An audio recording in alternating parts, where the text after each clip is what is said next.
철스트라다무스님한테 그거 하나 쓸 거면 여쭤봅시다. 그러면 이재명 후보 득표율 몇 % 정도 예상하세요? 저는 이래 봅니다. 이재명 후보의 압승은 당연한 건데 얼마나 벌어지느냐. 저는 트리플 크라운을 달성할 가능성이 높다.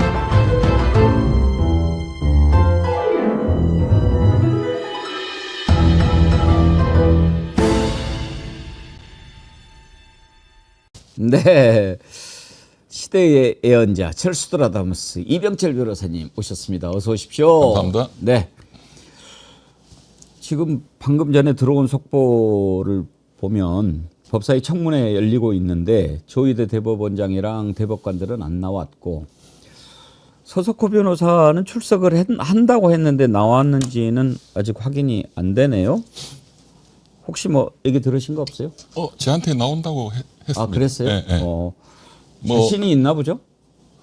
제가 그 대법관님들이나 재판연구관들 등등은 뭐 100% 다 안 나올 건데 형 혼자 나가면 하루 종일 틀릴 건데 괜찮냐? 괜찮다 하더라고요. 아, 그래요? 네.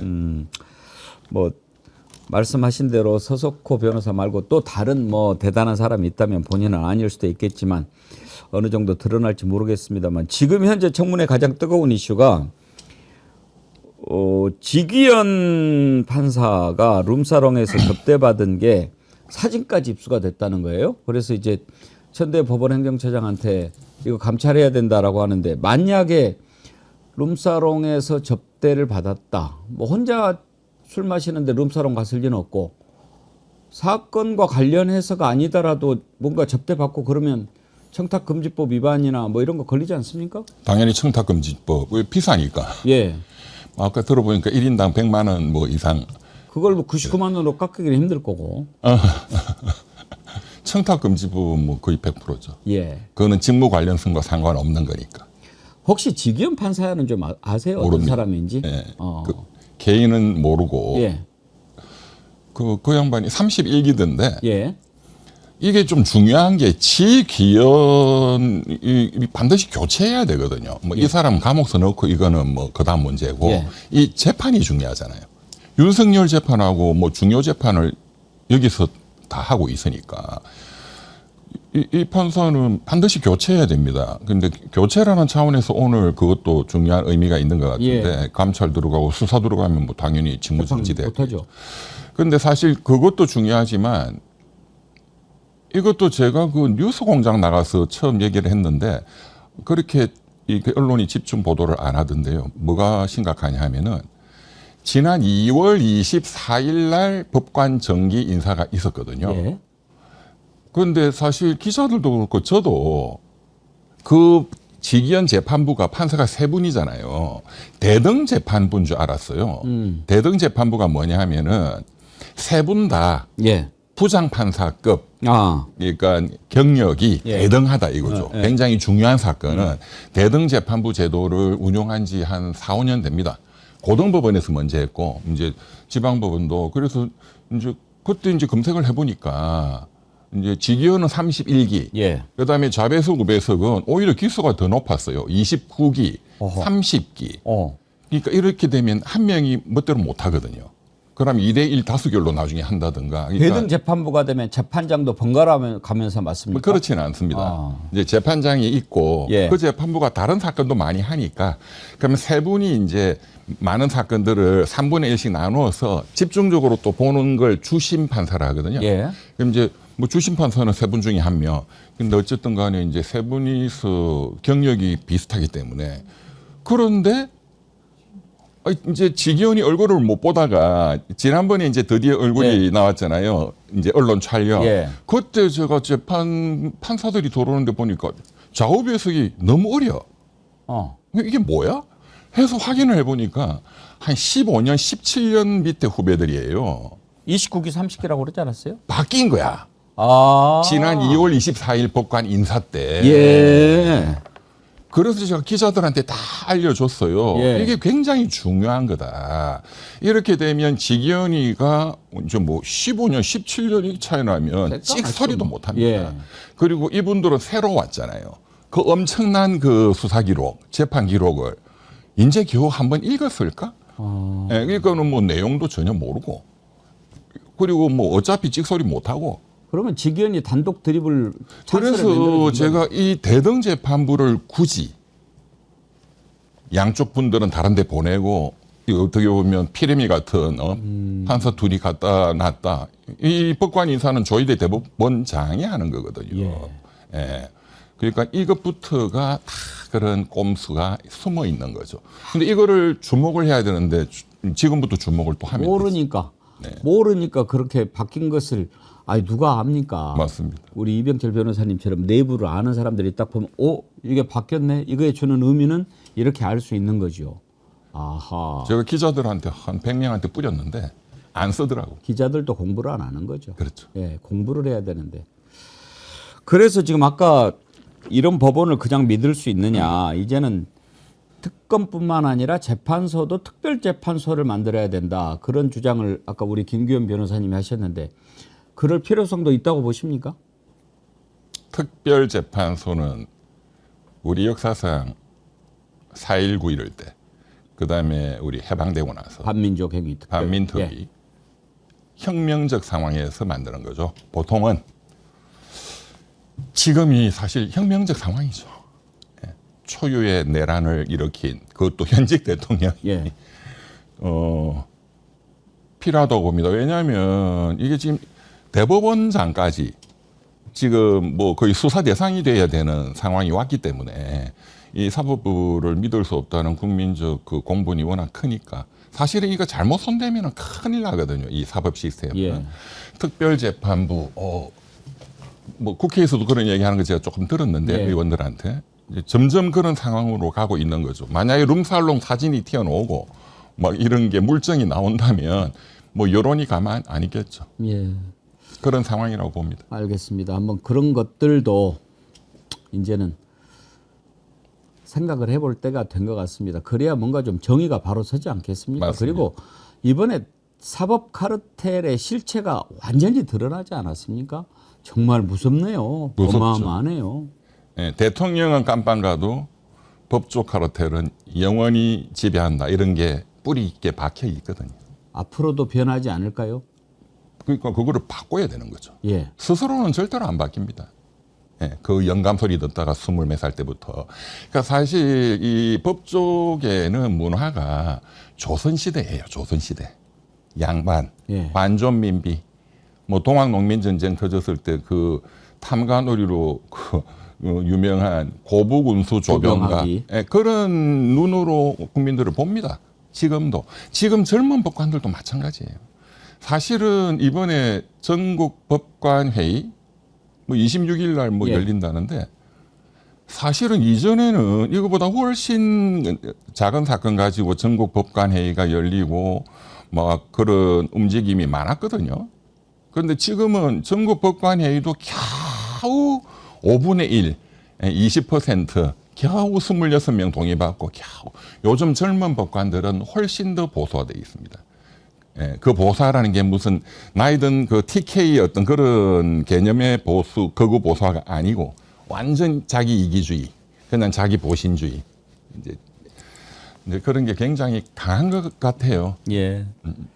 그리고 참 제가 예. 이거 말씀 주셔서 예. 또 다른 데서 잘 주목하지 않고 다루지 않는 걸 꼭 한번 말씀을 드려야 될 것 같은데 예.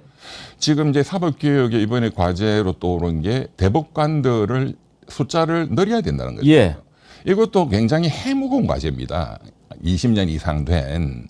예. 그런데 이제 대법관들은 자기들이 희소성이 중요하니까 또 이제 반대하고 그 대안으로 그 옛날에 구속됐던 양승태 대법원장이 내세웠던 대안이 현재 대법원은 그대로 놔두고 중간에 작은 대법원을 두자. 그게 이제 상고법원 제도라는 거를 이제 제안을 한 거예요. 사실은 뭐 대법원에 올라오는 그 많은 사건들이 이번에 많이 아시지만 헌법재판관들이 아시 참 그 대법원 연구관들이 하고 사실 대법관들이 직접 보는 게 사실은 너무 많거든요. 70%가 심리 안 하고 날리는 심리 불속행 기각입니다. 그래서 이제 중간에 마이너리그 대법원을 만들자. 예, 마이너리그. 예, 진짜 중요한 사건은 메이저리그 대법원. 그런데 양을 늘리는 것도 중요하지만 근데 괴물들만 양이 늘어나면 그 괴물이 되잖아요. 그럼 괴물 집단이 되는 거죠. 예, 예. 근데 헌법재판소가 이번에 이제 그 역사적으로 그런 좋은 파면 결정을 한 주요 이유가 구성이 다양성이 제도적으로 담보돼 있잖아요. 예. 특히 이번에 퇴임하신 문형배 그리고 이미선 재판관은 지방 부산 향판이고 예. 지방대 나오고 그러니까 시각이 다르잖아요. 대법원도 대법관도 그게 굉장히 더 중요하다고 저는 봅니다. 숫자도 중요하지만 근데 제가 이제 이 유튜브들 이렇게 뭐 보니까 어디 유명한 다른 유튜브 뭐 뉴스공장이든 등등 이제 다른 법조인 분들 나와서 대법관 늘려야 된다. 이게 이제 미국 루즈벨트 대통령 때 이제 그런 게 있었는데 루즈벨트 대통령이 이제 왕창 늘리겠다 하니까 미국 연방 대법관들이 쫄아가지고 뭐 루즈벨트 법안에 찬성했다 하던데 그거는 그 잘 몰라서 하는 소리고요. 그 제가 조금 그거는 설명드릴게요. 우리나라하고 지금 바로 연결되기 때문에 그 미국 대공황기 때 아시다시피 이제 케인즈의 예. 이론을 받아서 루즈벨트 대통령이 저소득층의 소득을 지원하는 정책이거든요. 쉽게 말해서. 근데 그때 이제 미국 연방 대법관들은 전부 부르주아 자식들이었어요. 그리고 기업의 자유가 중요하지 뭐 최저임금제 그런 걸 그때 만든 거예요. 그런 거는 기업의 자유, 계약의 자유에 반한다, 위헌 무효다 다 날렸거든요. 이게 통과가 안 되니까 케인즈가 아무리 떠들어도 아무리 천재가 해도 안 되는 거예요. 그래서 루즈벨트 민주당 대통령이잖아요. 이 이제 생각한 게 그러면 좋았어. 대법관을 내가 늘리겠다. 그래서 너희들을 포위해버리겠다. 그 영어로 코트 패킹 플랜이라고 예. 굉장히 유명한 사건입니다. 경제학에서도 유명합니다. 케인즈에 대해서 할 때. 그래서 코트 대법원을 패킹 똘똘 말아버리겠다는 뜻이거든요. 코트를 아예 패킹해버리겠다라고. 네네네. 그랬더니 대법관들이 항복한 게 아니고 마침 또 미국은 대법관들이 종신제거든요. 연세가 많아요. 한 분이 그때 또 돌아가셨어요. 아하. 가장 보수적인 분이. 예. 그리고 또 오웬 로버츠라고 그분은 우리로 하면 거의 삼성 재벌의 아들이에요. 무조건 보수인데 그분이 전국을 다니면서 1년간 이게 헌법재판 같은 거니까 미국은 다니면서 그 노동자 농민 실업자들의 고통을 직접 눈으로 봅니다. 그리고 자기의 사상을 바꿨어요. 그래서 그 법안에 찬성하는 걸로 바꾸고 해서 이제 그런 대법원을 늘리고 이런 게 없이 이제 잘 해소가 됐다. 이게 미국 헌법사에서도 굉장히 유명한 사건이에요. 그렇군요. 네. 알겠습니다. 오늘 속보가 들어와서 그거 한번 좀 여쭤보았는데 오늘 우리 첼스트라다문스님께서 엄청난 거를 가지고 오셨더라고요. 이재명 후보가 이 공약만 추가하면 지지율을 10% 올릴 수 있다. 이거는요, 진짜 얘기 잘해 주셔야 됩니다. 네. 왜냐? 저희하고도 지금 관련이 있어요. 아까 선마인가 순마인가는 모르겠어요. SUNMA님이 보낸 댓글인데요. 이제 TK가 좀 깨어나고 있으니까 이번에 지난번에 말씀하신 대로 51%를 넘어서지 않을까 이렇게 지금 우리가 기대를 하고 있지 않습니까? 근데 이 순마님이 54% 나오는 게 최선이라고 봅니다. 그 이상 나오면 백운기 TV에 1억 기부할 겁니다. 네. 중요하네요. 이거 엄청 우리한테 지금 중요한 문제입니다. 그런데 10% 올리면 54% 넘잖아요. 1억을 기부하시면 이거 정말 중요하니까 잘 좀 얘기해 주십시오. 조금 전에 그 한국갤럽 여론조사 나왔는데요. 보니까 이제 이재명 후보 51%, 김문수 31%, 예. 20% 차이죠. 예. 예, 지금 이제 1%가 그 한 30만 표라 보면 됩니다. 예. 100% 하면은 유효 투표가 3천만 표. 이제 유권자가 한 4천만 되는데 한 75% 투표한다고 보면 이제 1%당 30만 표거든요. 그렇죠. 예. 이제 그걸 기준으로 잡고 그러면 지금 20% 차이 난단 말이에요. 51%, 31%. 그러면 이게 600만 표 600만 차이입니다. 그러면 이명박 때 530만 표 그거를 돌파하죠. 예. 이제. 그리고 이제 조금만 더 올리면은 저 박근혜 때 51%였는데 51% 넘기고 이러면은 밤 10시에 확정 나옵니다. 그러니까 삼관왕이 되죠. 예. 이제 선거가 상대방이 잘못해서 내가 어부질이 얻는 것, 뭐 대한민국 정치는 그게 제일 또 그렇죠. 중요하잖아요. 예. 이재명 후보도 그런 말씀 하셨대요. 예. 김영삼 대통령이 옛날에 했던 말이기도. 말씀을. 예. 그렇지만 내가 잘하는 것도 중요하죠. 잘해야죠. 예, 예. 그런데 제가 이제 지금 이준석 포함해서 3명의 그 공약을 그 언론에 나온 걸 이렇게 쭉 보니까 솔직히 말해서 뭐 그 나물의 그 밥 같아요. 셋 다 셋 다. 별로 마음에 안 들어요. 그 3년 전에 거를 그냥 대충 뺏긴 어. 거예요. 그런데 이재명 후보는 좀 다른 게 있어요. 예. 예. 나머지는 볼 게 별로 없어. 예. 3년 전 그 공약집들 다 있거든요. 홈페이지 들어가면 다 예, 있습니다. 예, 예. 뭐 100대 공약 어쩌고 거기서 다 이렇게 저렇게 한 거고 이제 3년이 지났으니까 세 분 다 뭐 AI 떠드는 거는 뭐 누구나 다 할 수 있는 거죠. 저는 이재명 후보의 가장 지금 이렇게 독자적인 이 선거 캠페인 이 2달 전부터 시작된 등소평 전략이에요. 흥묘, 백묘. 흥묘, 백묘. 사실 그거는 김대중 대통령도 마찬가지였죠. 예, 그 IMF가 터진 국난에서 어제는 박정희 정책이면 어떻고 김대중 정책이면 어떠냐. 맞는 말이죠. 예. 저는 지금 이 그 이제 큰 전략, 이제 흥모, 병묘, 뭐 빨간색, 파란색, 뭐 중도 보수 전략, 이제 이게 이 승부를 가름한다고 봅니다. 나머지는 그냥 열심히 하면 되는 네. 거고 차이 안 날 거라고 보고. 그리고 이건 저는 그 우리나라 현대사 어떤 대선 역사에서 굉장히 좀 혁신적인 변곡점이 되기를 바랍니다. 왜? 계속 상대방 깎아내리기. 그 이재명 후보 말씀하신 것처럼 자꾸 과거사 뭐 무슨 이념 논쟁 제발 좀 그만하자. 저는 정말 거기에 동의합니다. 예, 정말로 제가 박수를 쳤어요. 저분이 뭘 제대로 아시는구나. 3년 전에는 조금 이렇게 이념지향적이었거든요. 예. 그렇지만 이번에는 그 정규재 조갑재 선생님도 만나서 뭐 대화하고 해서 제가 조갑재 선생님한테도 많이 물어봤어요. 구체적으로. 사람이 굉장히 많이 성숙했다. 그리고 굉장히 이 성격 자체가 너무 쾌활하고 발랄하고 낙천적이다. 그 제가 3년 전 대선 때는 윤석열 캠프에 있었기 때문에 이재명 후보를 또 연구를 많이 했단 말이에요. 윤석열이도 연구를 많이 했어요. 예, 예. 그때 제가 탁 지금도 꽂히는 그 사진이 그 중학교 때 중학교를 못 가고 소년공 사진. 그때 같은 나이 때의 윤석열이의 그 부잣집 그 도련님 사진하고도 대비가 많이 됐었죠. 3년 전 그때 그 판자촌 전국에서 가장 빈민들이 살았던 지금 성남시 옆에 광주, 경기도 광주, 거기 뭐 상대원 시장에서 그 피눈물을 흘리면서 했던 연설.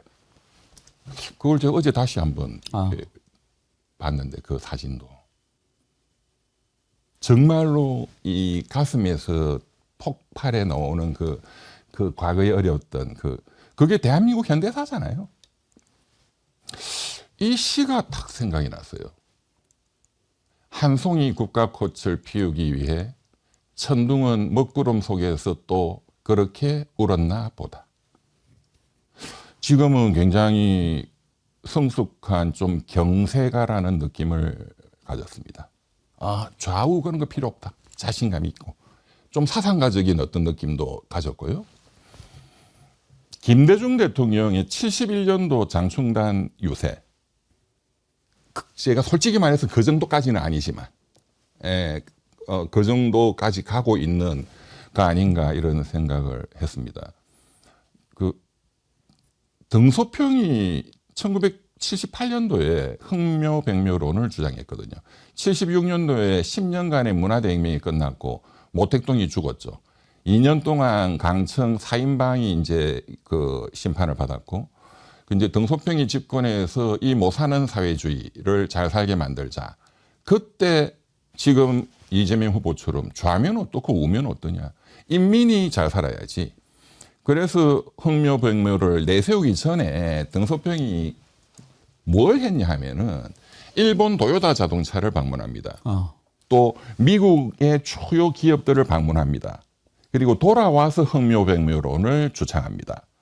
그리고 흑묘백묘론을 주창을 할 때에 미국의 그 시카고 학파, 예. 소위 신자유주의의 총본산이잖아요.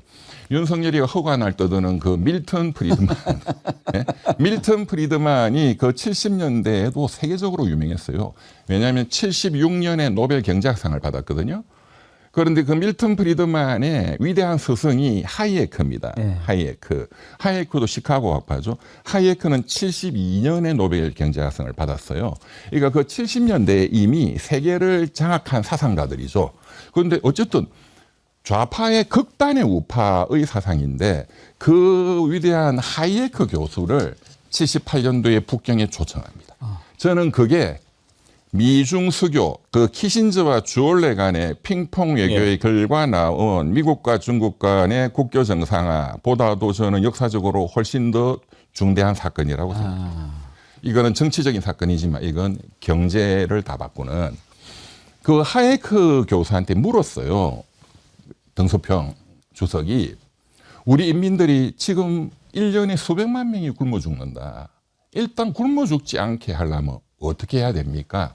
하이에크 교수가 그건 너무 간단하다. 그 인민들한테 자기들이 경작한 농작물을 이제 중국 정부가 공산당이 필요한 세금만 들고 가고 나머지는 당신이 먹든지 팔든지 알아서 해라. 라고 하면은 꽤 쉽게 된다. 3년 만에 굶어 죽는 사람이 해결이 됐습니다. 그때 등소평이 깨달았어요. 아, 그걸 받아들였군요. 그렇죠. 아. 그날 바로 지시를 했어요. 아. 예. 3년 만에 굶어 죽는 사람이 없어졌어요. 81년이 되면서.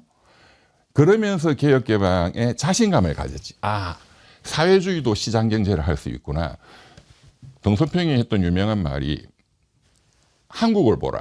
자본주의인데 계획경제를 한다. 박정희 때. 사회주의가 시장경제를 왜 못하냐. 그래서 그때 주목했던 분이 등소평이 박태준 회장이에요.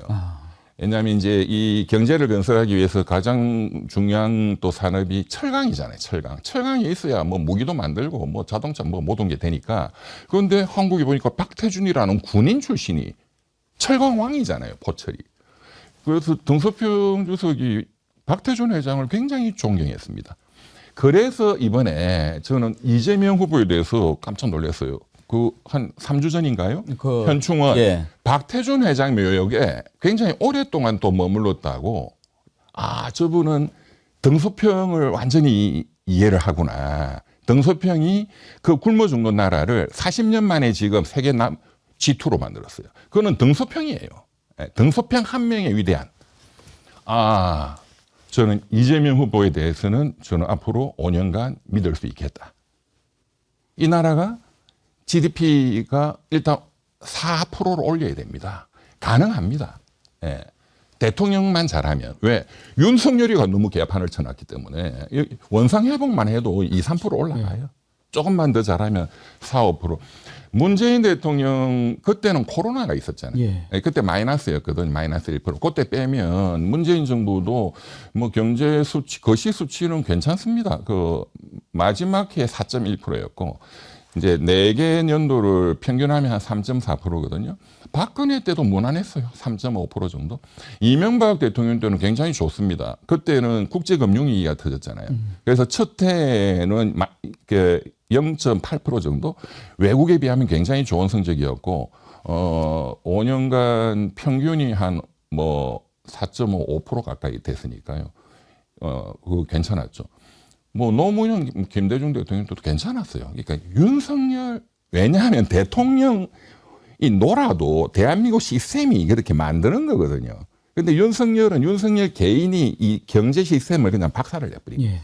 그러니까 지금 사실상 0%로 내려와 있기 때문에 이제 이거를 뒤바꾸는 거부터 시작해야 된다. 그런데 10월 첫째 주부터 추석 연휴가 시작되거든요. 그러면 지금 당선되시면 6, 7, 8, 9 넉 달 동안 검찰개혁, 법원개혁 이것도 빨리 해야 되지만 우선 단기적으로 추석 밥상에 대통령이 바뀌니까 지금 넉 달 동안 뭔가 서민들 숨통은 튀는구나를 느끼도록 해야 됩니다.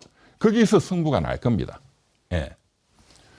이제 거기서 승기를 잡으면 5년의 그 프로그램이 잘 갈 거라고 보고요. 그러면은 정말로 등소평 같은 대한민국의 질적인 어떤 변화를 만들어낸 어떤 위대한 지도자다.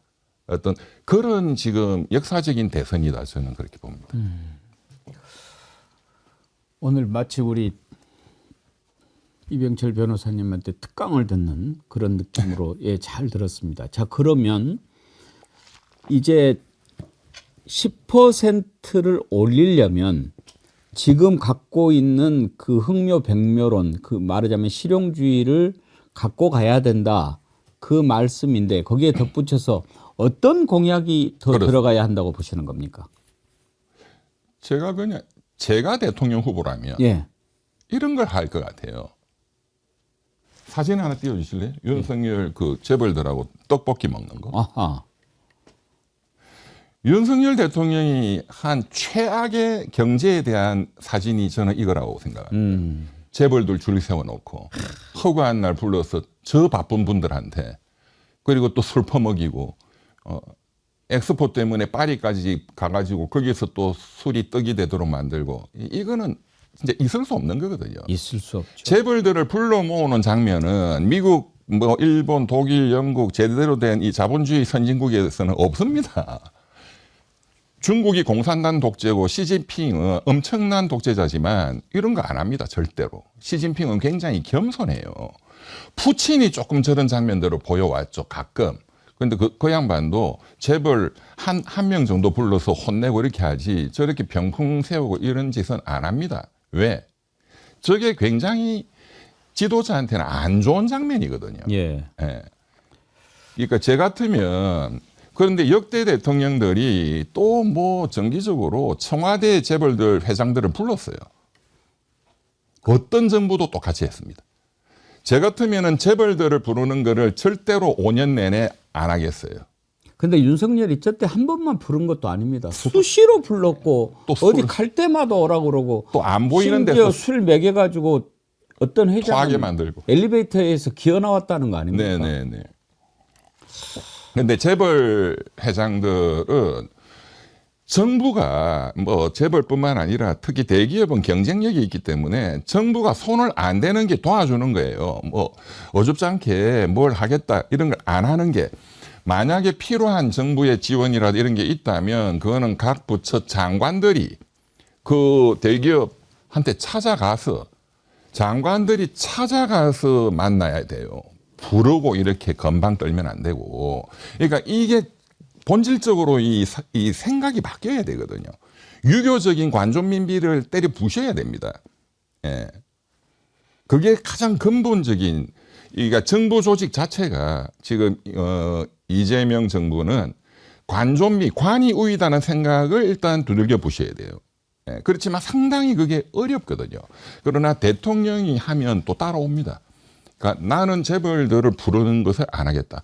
꼭 내가 필요하다면 내가 그 회사에 직접 찾아가서 경청하겠다. 일단 첫째. 둘째는 역시 윤석열, 이 아담 스미드가 우리가 아담 스미드 하면 국부론이잖아요. 보이지 않는 손, 자유시장 경쟁 체제가 알아서 뭔가를 해결할 것이다. 그런데 아담 스미드가 그 국부론보다도 훨씬 위대한 책이라고 자기 스스로가 자부했던 게 도덕 감정론이에요.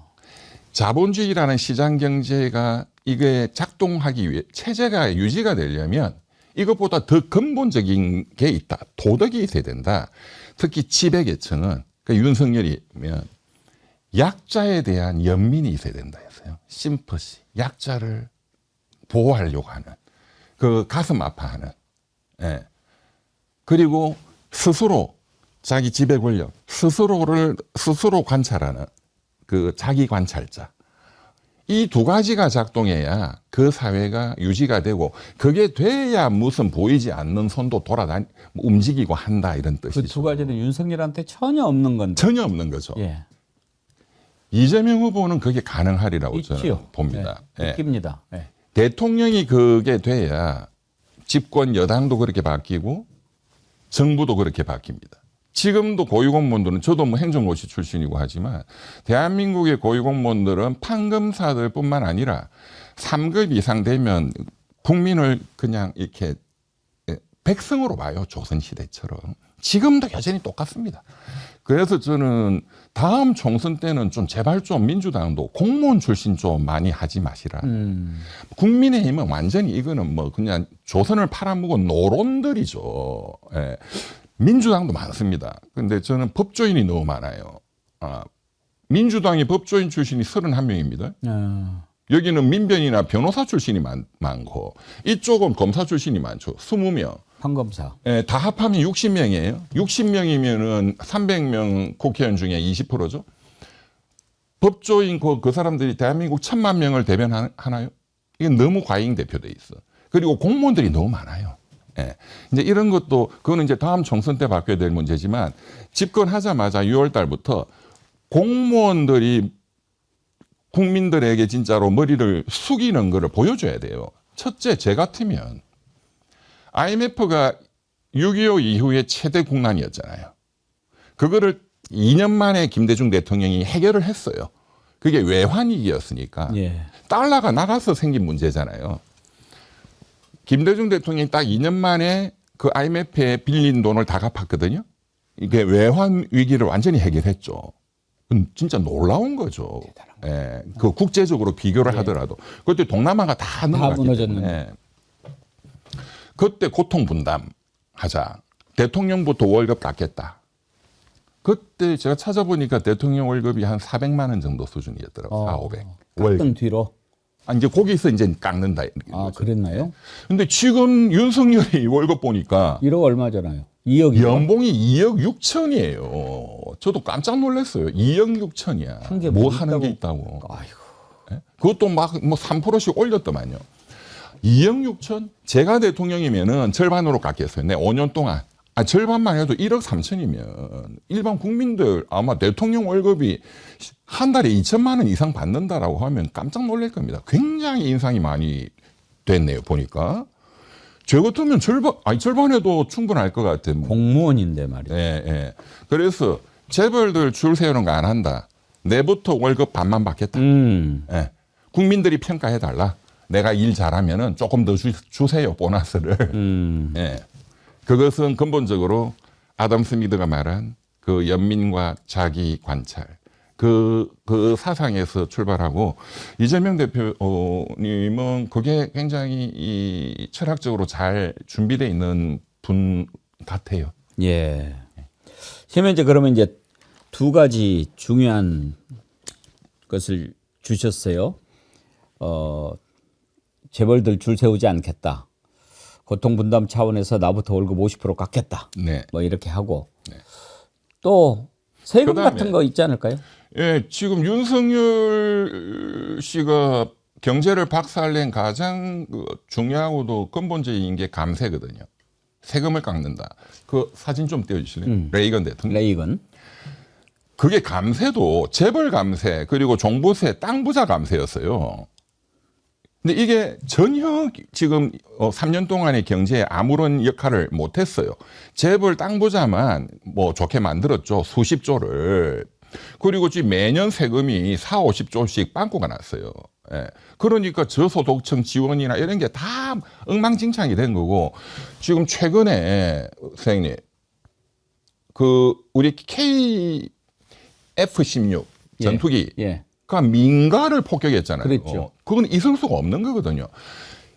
그 F-16 전투기가 전 세계에 많이 팔렸지만 우리 KF-16은 워낙 돈을 많이 들여서 제일 비싸고 제일 첨단 전투기입니다. 전 세계 F-16 중에서도 이거는 있을 수 없는 게 터진 거예요.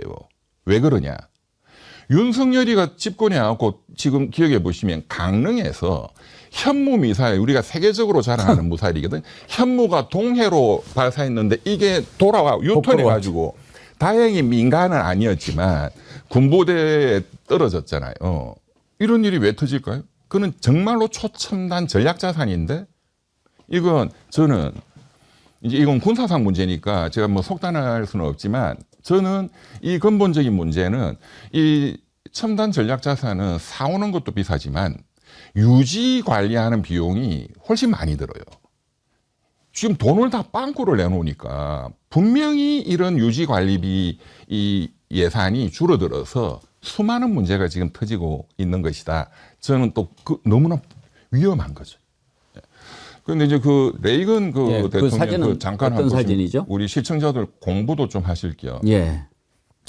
이게 이제 레이건 정부 때 소위 감세 정책을 이제 설명하는 레이건이 이게 이제 그 당시 공급처 경제학이라 해서 이제 당시 경제학 교과서에도 많이 나오는 겁니다. 래퍼 교수가 제시한 건데, 그러니까 세금을 기업들한테 깎아주면 정부의 세수가 줄어들 거라고 생각하는데, 그러니까 지금 평균 가계 소득을 2만 불로 잡았을 때 당신 세금은 얼마냐 이 표인가요?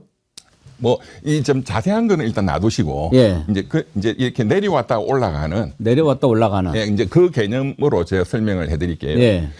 기업들의 법인세를 깎아자면 그러면 정부에 들어오는 세금이 이렇게 떨어진다고 생각할 거다. 그 1, 2년은 떨어진다. 그러나 기업들이 투자도 더 많이 하게 되고 해서 돈을 더 잘 벌면 세율은 낮지만 총 들어오는 세금 총액은 오히려 더 늘어나게 된다.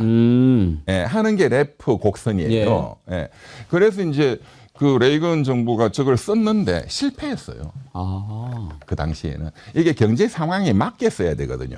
경제가 좋을 때는 그게 효과가 있습니다. 경제가 불황이 어려울 때는 효과가 없어요.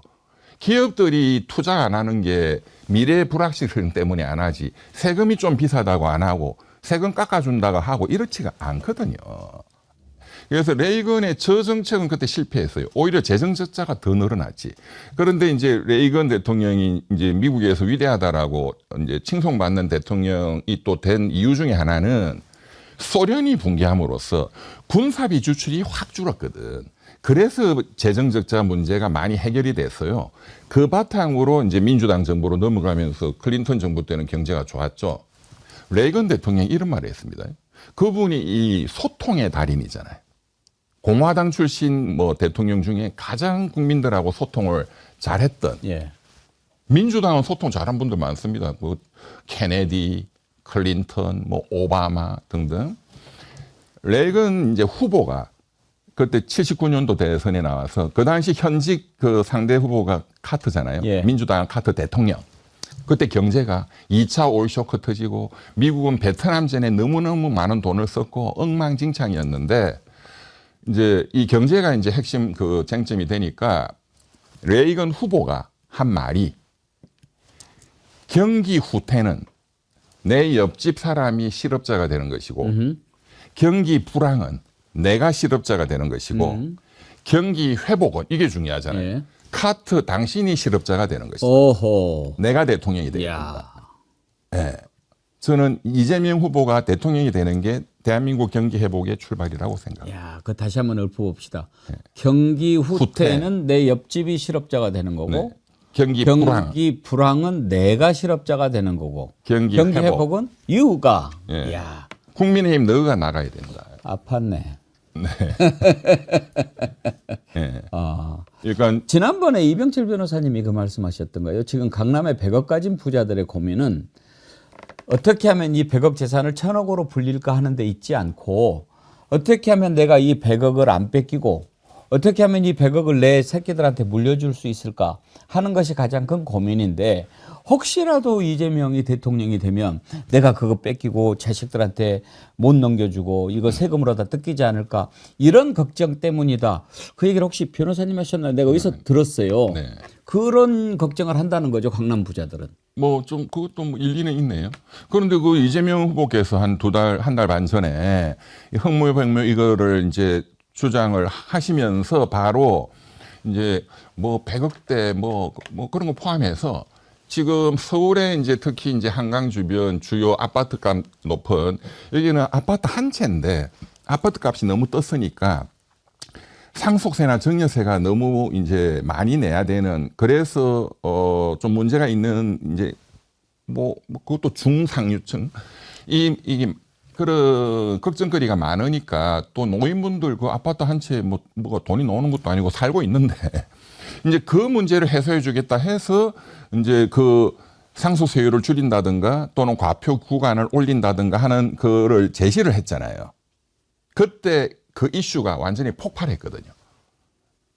국민의힘도 우리도 하겠다 뭐 등등등등. 그러니까 이재명 후보 제가 이렇게 보면 그런 이제 큰 어떤 전략을 제시하면서 이제 아주 세부적으로 예. 지금 당장 좀 필요한 그런 거를 정확히 잘 아시더라고.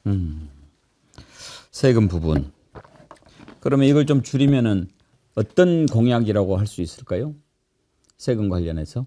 아, 윤석열 감세 정책, 예. 부자 감세, 예. 재벌 감세는 원상 복귀시켜야 된다. 그리고 그 돈으로 그게 연간하면 수십조거든요. 예. 그 돈으로 뭘 해야 되느냐. 제 같으면 우리가 저소득층에 뭐 돈을 뭐 주자 하면은 뭐 돈이 없다. 뭐 채권 발행하자 하면은 뭐 또 국민의힘은 이자율이 오른다. 다 헛소리예요. 이 돈이 있잖아요. 그럼 이 돈 갖고 제 같으면 저소득층한테 주겠어요. 어떻게? 아무리 저소득층도 휴대폰 통신비가 들잖아요. 그게 있어야 뭔가를 하니까. 그런데 지금 이제 뭐 나오는 공약들은 그 통신비 그리고 월세, 주거비 이제 이런 거를 뭐 세액공제로 지원해 주겠다 이제 이렇게들 다 하거든요. 예. 그런데 세액공제라면 무슨 소리인지 몰라요. 그리고 피부에 오지도 않아요, 그게. 예. 또 연말 정산할 때 뭐 어떻게 한다 하는데 그건 연말 정산 해당 사항도 없는 분들이 태반입니다. 일용직 노동자들은. 예. 그분들도 월세는 줘야 되고 그분들도 휴대폰은 써야 되잖아요. 저는 직접적으로 그냥 이 돈으로 지원을 할 것 같아요. 직접적으로. 예. 재벌 감세 없애고 저소득층 휴대폰 월세 그걸로 드리겠다. 오늘 강의 너무 좋습니다. 이거 진짜 한 2천만 명은 들으셔야 되는데 다시 보기로 많이 보시겠죠. 또 그다음 이제 그 중국 그 사진 좀 중국이 정말로 이 중요한데 중국과의 관계를 진짜 완전히 원수로 만들었거든요. 그랬죠. 윤석열이가. 예. 지가 뭔데 그 중국의 가장 중요한 대만 간의 양안 문제를 또 예. 건드리고 그 재작년에 그러니까 중국에서 그때 뭐라고 했느냐 하면은 불장난하다가 타 죽는다 그랬어요. 이번에 비상계엄 이것 때문에 또 뭐 중국 간첩들이 뭐 어쩌고 저쩌고 선관위를 해킹했다는 도 그러니까는 중국에서 이번에는 굉장히 자제한 표현으로 깊은 놀람과 불만을 표한다. 이것도 외교적 수사로는 엄청난 거죠. 그런데 우리가 그 대중국 수출이 이제 제일 크잖아요. 미국이 중요한 거는 말할 것도 없고 미국은 군사 안보, 경제, 뭐 한미 동맹 가장 중요합니다. 근데 중국은 역시 군사 안보, 이제 북한하고 관계에도 그리고 경제에는 중국이 사실은 수출에는 직격탄이거든요. 1등인데 이게 반토막이 났단 말이에요. 첫해 욕하고 해가지고 삼성 반도체부터 현대자동차부터 다 박살이 났어요. 러시아까지 그냥 다 박살을 내버렸지. 그래서 수출이 증가율이 계속 이렇게 증가해 왔는데 사실 중국을 연 거는 보수 중에 보수, 군부 독재였던 노태우 정권이 열었잖아요. 92년도에 등소평 주석이 그러니까 78년도에 개혁개방을 외치고 한 10여 년을 개혁개방해서 굉장히 이제 성장을 하니까 부의 불균등이 생기고 민주화 요구가 나오고 89년도에 천안문 사태가 터졌죠. 그걸 땡거로 그냥 뭉개버렸지. 그리고 90년에 소련이 무너졌죠. 이거 위험하다 해서 92년도에 등소평의가 직접 나섭니다. 경제적으로 개혁개방을 더 가속화하고 더 잘 사는 중국을 만들어야 하지만 정치적으로 중국 공산당의 이 체제를 반드시 이거를 흔들림 없이 해야 된다 해서 그 개혁개방의 가장 대표적인 도시가 이제 그 홍콩, 네. 뭐 마카오에 있는 그 이제 선전, 그 다음에 뭐 상하이, 뭐 주하이, 그리고 이제 내륙에 있는 우한 네 군데를 방문해서 이제 중국의 앞으로 100년간 흔들리면 안 되는 28자 방침을 발표하거든요. 그 중에 가장 그 유명한 게 다 잘 아시는 도광양회입니다. 네. 우리의 빛을 아직은 숨기자. 감추고. 양, 힘을 배양해야 된다. 유소자귀. 그렇지만 우리가 행동하거나 할 때가 온다면 반드시 자귀 행동해야 한다. 그게 지금 중국을 만든 거죠, 현재. 그 사진 자금성? 자금성하고 예. 제가 중국에 좀 이전에 비즈니스가 많아가지고 그때 이제 중국 공산당 좀 고위직들하고 좀 교류가 많아요, 지금도. 뭐 중국 그 천안문 가시면 이제 자금성이 있고 자금성을 바라보고 왼쪽으로 호수가 쫙 있습니다. 예. 북쪽 호수, 중간 호수, 남쪽 호수. 중간 호수, 남쪽 호수 주변에 중국 최고위층들이 사는 마을이에요. 그거를 중난하이랍니다. 여기입니까? 여기입니다. 중남해. 중난하이. 예. 중난하이라는 거는 중국 최고의 권부를 상징하는 표현입니다. 이 마을. 옛날에는 이제 청나라 이럴 때는 저기가 그냥 황제에 그냥 노는 데인데 저기에 시진핑부터 주요 그러니까 중국의 지배 구조는 중국 공산당이 중요하니까요. 그 중앙위원회가 핵심이고 중앙위원회 위원이 한 300여 명 되거든요. 그 중에서 이제 이제 정치국 상무위원회가 제일 중요한 7명이 어떻게 보면 이제 협의해서 통치하는 거죠. 7명은 처벌받지 않는다 할 정도로 그 7명 전에 이제 정치국위원이 한 30명 정도 됩니다. 그분들이 다 저기 삽니다. 저기에 지금 중국 공산당 중앙위 사무실도 저기 있고 중국 정부 이제 행정부는 이제 총리 이제 2인자가 하잖아요. 이제 그 사무실도 있고 그리고 가장 무시무시한 그 사정기관이 중국 공산당 중앙기율위원회가 있습니다. 거기도 저기 있습니다. 예. 그러니까 이제 여기가 제가 이제 이 말씀 드리는 거는 우리 대통령이 중국 가면 뭐 외국의 그 국빈들이 오시면은 옛날에 박근혜 정부 때 그 전성절 때 박근혜 대통령이 시진핑 저 갔다 해서 그때 보수들한테 막 욕 많이 먹었거든요. 주요 국빈들이 가면 그 중난하이 말고 이제 이렇게 모시는 조어대라고 있습니다. 예. 거기 큰 이제 신식 호텔도 있고 대부분 다 거기 묵거든요. 접대를 거기서 하죠. 예. 거기 또 뭐 시설도 좋고. 예.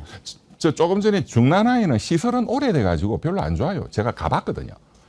그런데 진짜로 내 친구라고 모시겠다 하면은 저 중난하이에서 묵도록 합니다. 시설은 안 좋아도 그건 진짜 백이 친구인 거지. 그래서 저는 이재명 후보님은 박살난 중국과의 외교 경제 관계만 회복해도 수출이 바로 올라갈 겁니다. 지금 AI에 투자한다, 반도체, 퀀텀, 뭐 양자, 뭐 컴퓨터, 뭐 식서지 이런 거는 시간이 10년 이상 걸리는 장기 성장 사업들이고 지금 당장이 지금 이제 죽어나는 거니까 그런 서민들 지원책 아까 말씀드렸지만 수출은 빨리 효과가 나거든요. 중국과의 문제는. 그래서 예컨대 제가 대통령 후보라면 내가 당장 취임한 이후에 미국도 방문하지만 중국 방문해서 시진핑 주석과 내가 중난하이에서 내가 회담을 하겠다. 그게 네 번째. 네. 더 있습니까? 일단 오늘 이까지. 일단 다음에 또 해야 돼. 예, 자 정리를 한번 해드리겠습니다. 오늘 명강의 여러분 잘 들으셨죠? 듣는 동안 내내 정말 야 이거 우리만 들어서는 어떻게 하나 저 같은 생각을 하는 분들이 참 많으시죠. 단희님, 변호사님 다음에는 필기도구 준비해서 듣겠습니다. 명강의 감사합니다. 신미랑님, 이병철 변호사님 강의가 시원시원 쏙쏙 이해가 되면서 지루하지 않아서 너무 좋아요. 감사합니다. 지윤 IS님, 변호사님 특강 단독으로 편집해서 올려주세요. 공유하게요.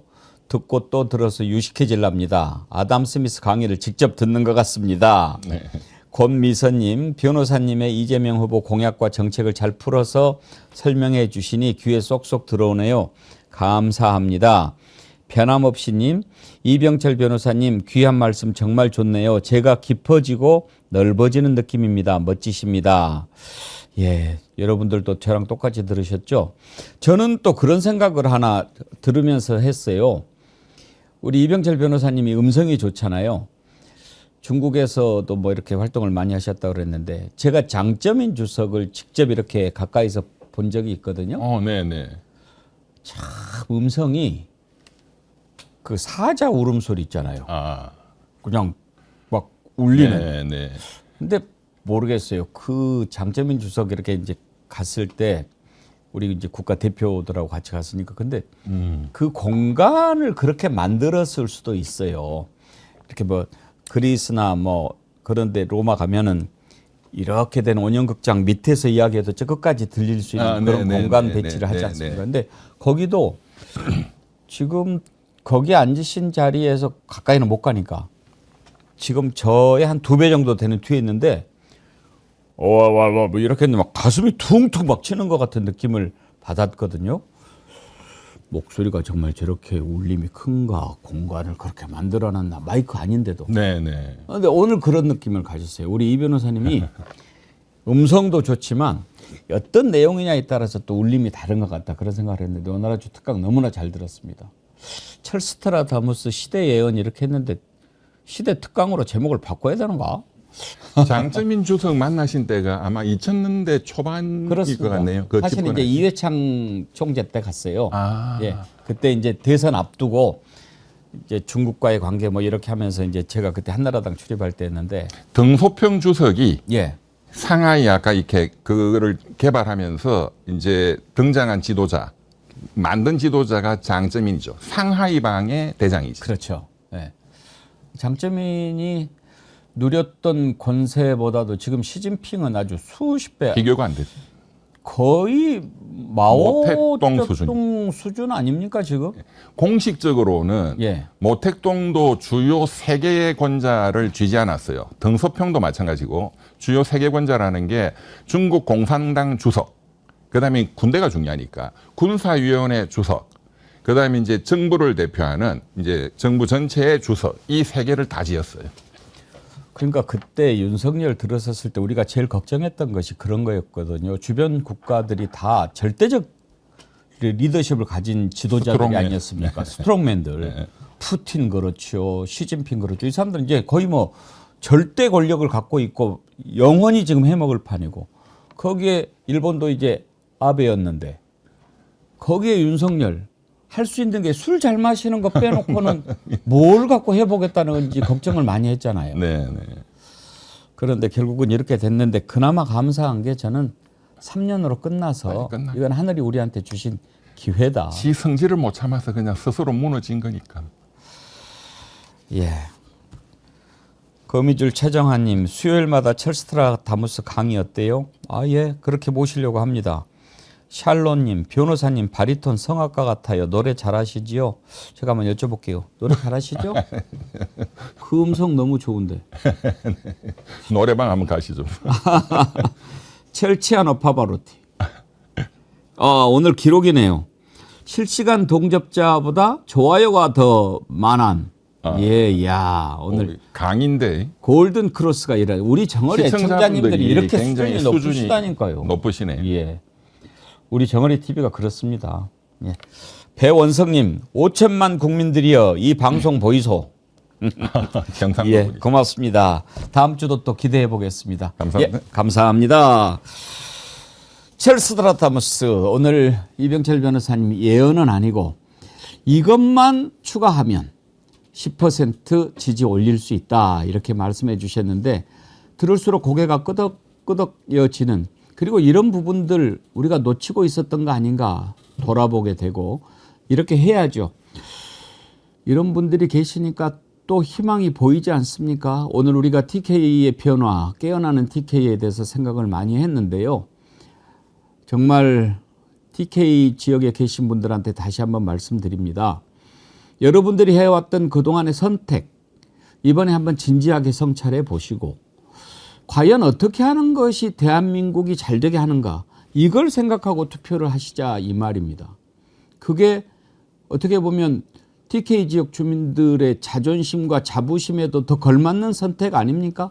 여러분들이 지금까지 해왔던 선택에 대해서 한번 돌아보시고 이번에도 그 기준으로 선택을 할 것인가 아니면 그런 결과들을 지켜보면서 새로운 미래를 향해서 내 표를 던질 것인가.